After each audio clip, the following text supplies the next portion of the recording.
Hello everyone, नमस्कार। स्वागत है आप सबका महिंद्रास के ऑफिशियल यूट्यूब चैनल पर। मैं चांदी महिंद्रास तहे दिल से आप सबका स्वागत करती हूँ। तो बज चुके हैं रात के 12 और हम अपने 10 ब्रेकिंग एमसीक्यूज के साथ रेडी हो चुके हैं। आई होप सबने अपनी जो है आज वसंत पंचमी की पूजा को माँ सरस्वती की वंदना जो है बड़े दिल से की होगी और अपने जितने भी जो भी आप बजाते हो इंस्ट्रूमेंट्स या फिर अपनी जो बुक्स है उसकी अच्छे से क्या की होगी, पूजा की होगी।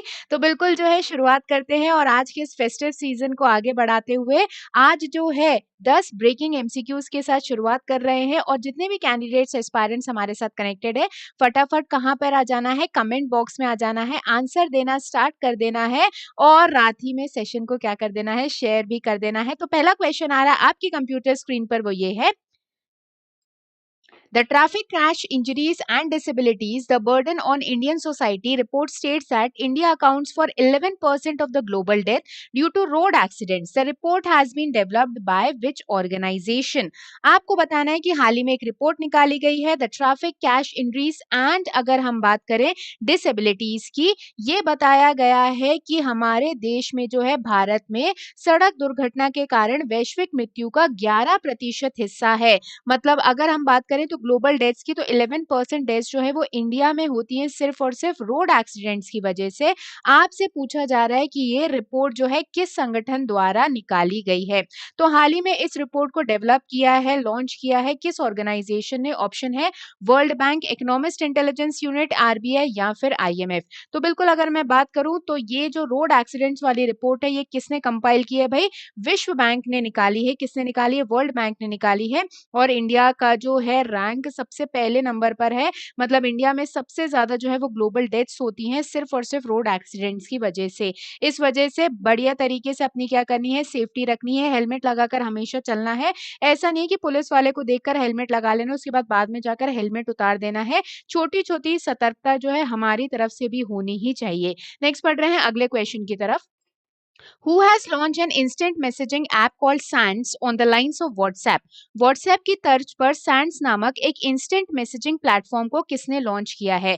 तो हाल ही में जो है गवर्नमेंट इंस्टेंट मैसेजिंग सिस्टम जो है वो स्टार्ट किया गया है, GIMS, जिसे नाम दिया गया है Sands। तो जैसे हम WhatsApp जो है यूज करते हैं, अब जो है इंडिया के द्वारा बनाया गया एक प्लेटफॉर्म है WhatsApp की तर्ज पर जिसे नाम क्या दिया गया है, Sands। तो आपको बताना है कि ये किसने लॉन्च किया है। ऑप्शन है नेशनल इंफॉर्मेटिक्स सेंटर मतलब एनआईसी जो न्यू दिल्ली में है, ministry of information and technology, NITI Aayog ने, या फिर मिनिस्ट्री ऑफ फाइनेंस ने। तो आप स्क्रीन पर देख पा रहे हो किसकी जो है लोगो देख पा रहे हो, एनआईसी का। तो अगर हम बात करें तो राष्ट्रीय विज्ञान केंद्र की अगर मैं बात करूं, नेशनल इंफॉर्मेटिक्स सेंटर ने ये सैंड्स नाम का एक मोबाइल इंस्टेंट मैसेजिंग प्लेटफॉर्म जो है वो लॉन्च किया है। तो जैसे हम व्हाट्सएप यूज करते हैं वैसे ही अब इंडिया का जो है एक नया मैसेजिंग प्लेटफॉर्म जो है वो निकाला गया है सैंड्स नाम का। तो हमने देखा कि ट्विटर को रिप्लेस करने के लिए कू की बात की गई, गूगल मैप की रिप्लेसमेंट के लिए कौन सा आया भाई? भुवन आया। और अगर मैं बात करूं तो व्हाट्सएप के रिप्लेसमेंट के लिए जो है बिल्कुल आत्मनिर्भर भारत की तरफ क्या लॉन्च किया गया है? सैंड्स।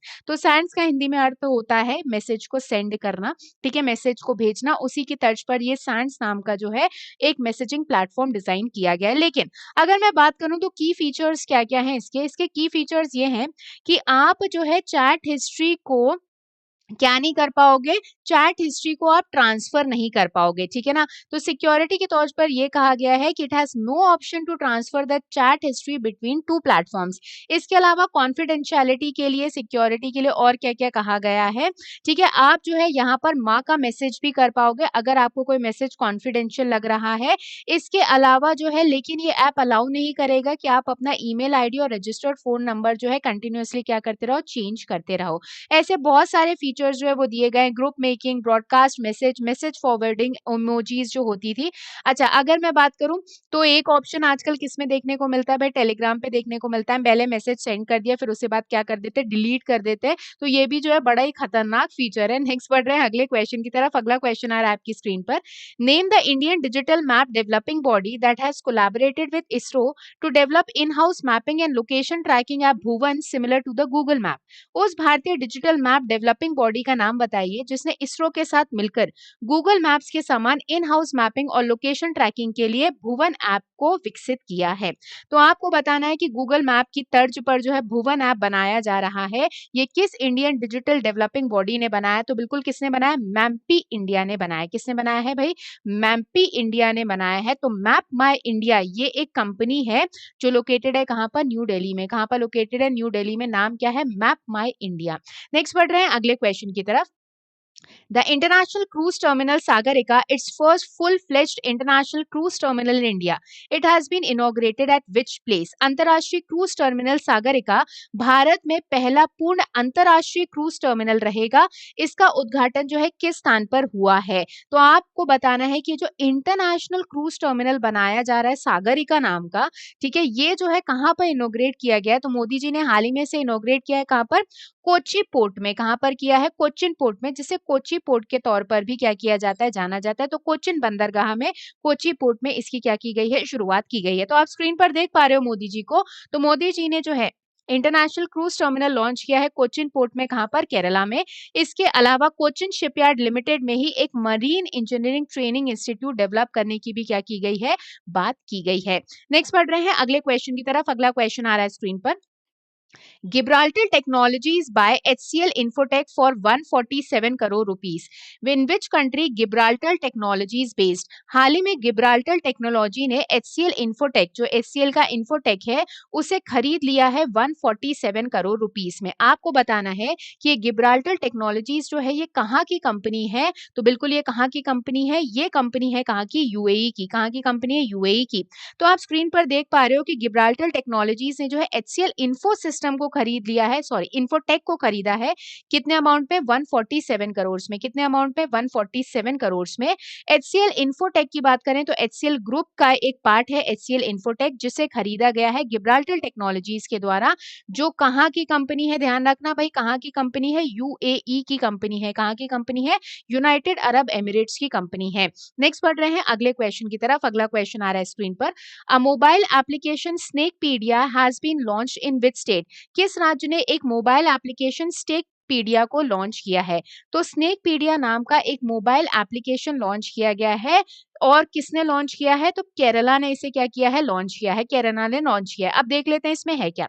ये एक ऐसा मोबाइल ऐप है जो हेल्प करेगा लोगों को, डॉक्टर्स को, जब क्या काट लेते हैं भाई? स्नेक बाइट कर लेते हैं, स्नेक जो है वो डस लेता है, तब क्या करते हैं लोग कि स्नेक को लेकर भी पहुंच जाते हैं कहाँ पर? हॉस्पिटल में। ठीक है, तो इसमें क्या है, ये एक ऐसा मोबाइल एप्लीकेशन रहेगा जिसमें पिक्चर्स ले पाएंगे स्नेक की, और अगर वो भेज देते हैं इस एप्लीकेशन के थ्रू तो डॉक्टर्स जो है वो पता लगा पाएंगे कि ये कौन से प्रकार का स्नेक था, और उसे ट्रीट करने में डॉक्टर को, पेशेंट को मदद मिल पाएगी। तो स्नेकपीडिया नाम का एक मोबाइल एप्लीकेशन लॉन्च किया गया, किसके द्वारा? केरला के द्वारा, ताकि सबसे पहले अच्छे तरीके से ट्रीटमेंट दिया जा सके और लोगों की जो मिथ और सुपरस्टिशंस है ना, उसे कहीं ना कहीं मिटाया जा सके। नेक्स्ट बढ़ रहे हैं अगले क्वेश्चन की तरफ। Deputy PM and minister of foreign affairs of Ethiopia Demeke Mekonnen Hassen will arrive in New Delhi. What is the currency of Ethiopia? Deputy PM और इथियोपिया के विदेश मामलों के मंत्री डेमेके जो है वो हाल ही में कहां पर आने वाले हैं? न्यू दिल्ली में भारत का जो है दौरा करने वाले हैं। 4 दिन का ये विजिट रहेगा।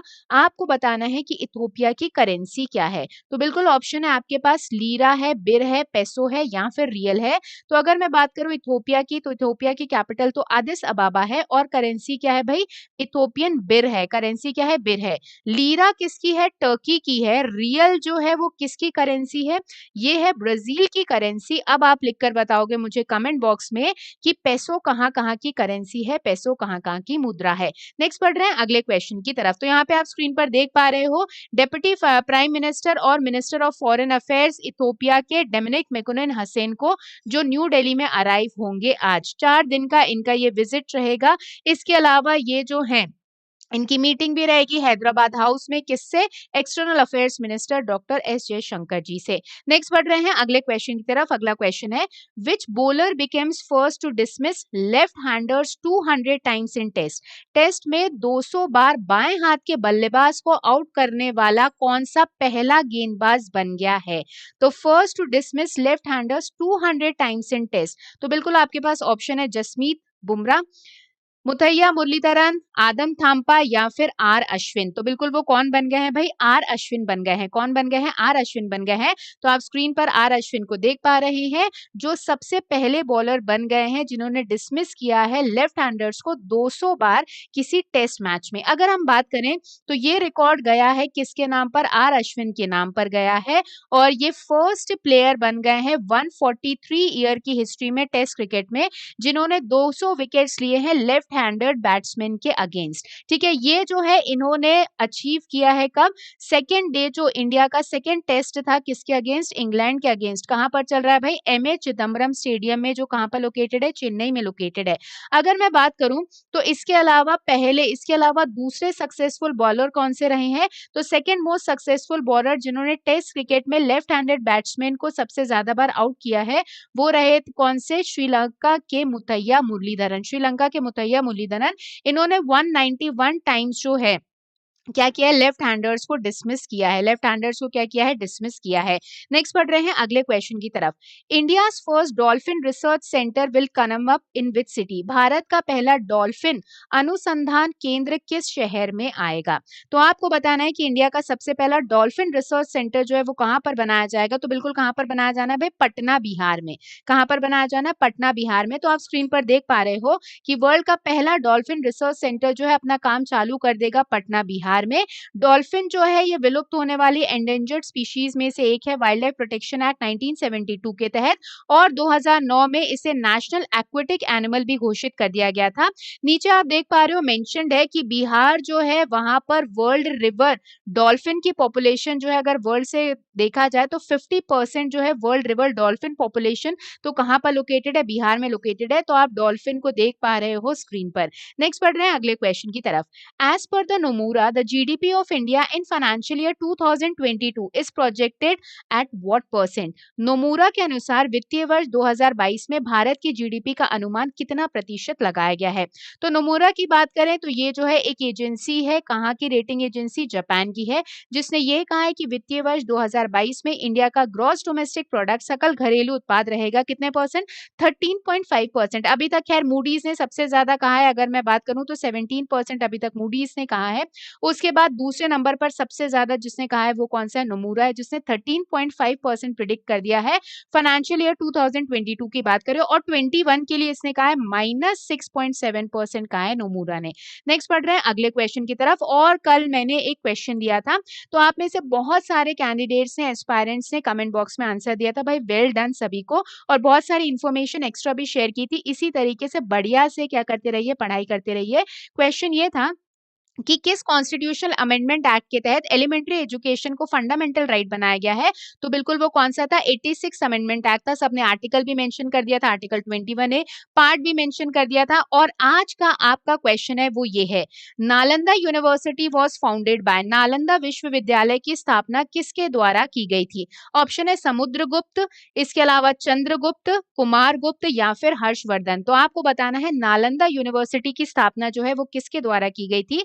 तो बिल्कुल आंसर कहां पर दोगे, जब वीडियो खत्म हो जाएगा नीचे कमेंट बॉक्स एक्टिवेट हो जाता है, तो बिल्कुल वहां पर क्या करना है, आंसर करना है। और सबसे पहले लाइक करने वाली भी आपके आंसर्स को मैं यही रहती हूँ। मैं देखती रहती हूँ कि बहुत सारे साथी हमारे साथ जो जुड़े हुए हैं एक्स्ट्रा इन्फॉर्मेशन भी शेयर करते रहते हैं, तो बढ़िया से इसी तरीके से अपनी पढ़ाई को कंटिन्यूएशन में रखना है। अब अगर हम बात करें तो ये कुछ अपकमिंग बैचेस हैं जो 17 फरवरी से स्टार्ट होने वाले हैं। 17 फरवरी मतलब आज से 5:30 से 7:30 IBPS PO क्लर्क और 8 से 10 IBPS PO क्लर्क। इसके अलावा कल से शाम में 5:30 से 9:30 एक नया बैच स्टार्ट हो रहा है, किसका भाई, RBI ग्रेड बी का। तो बिल्कुल अपनी तैयारी को बेहतरीन बनाने के लिए mahindras.org की वेबसाइट विजिट करके आप जूम प्लेटफॉर्म, ऑनलाइन प्लेटफॉर्म से हमारे साथ जुड़कर अपनी तैयारी को और भी अच्छा कर सकते हो। अगर आप ऑफलाइन ब्रांचेस में भी जा रहे हो तब भी आप ऑनलाइन बैचेस से हमारे साथ जो है वो कनेक्ट हो सकते हो, इसमें कोई भी दिक्कत परेशानी नहीं है। इसके अलावा अगर मैं बात करूं तो अब मिलेंगे कब, सुबह 6:30 बजे अपने करंट अफेयर्स एनालिसिस के साथ। तो बिल्कुल सुबह 6:30 बजे मेरे साथ जुड़ना मत भूलिएगा। आज के सेशन को यहीं पे एंड करते हैं। जितने भी प्यारे साथी हमारे साथ जुड़े थे, अगर चैनल को अभी भी सब्सक्राइब नहीं किया है तो चैनल को सब्सक्राइब करना ना भूलें और बेल आइकन दबा दें, जिससे कोई भी इंपॉर्टेंट इन्फॉर्मेशन मिस ना हो पाए। जाते जाते सेशन को लाइक करते जाइएगा। Thank you very much to everyone. अपने अपने परिवार का खूब ध्यान रखिएगा, बढ़िया से मस्त रहिएगा, खुश रहिएगा। Bye bye guys, good night, जय हिंद।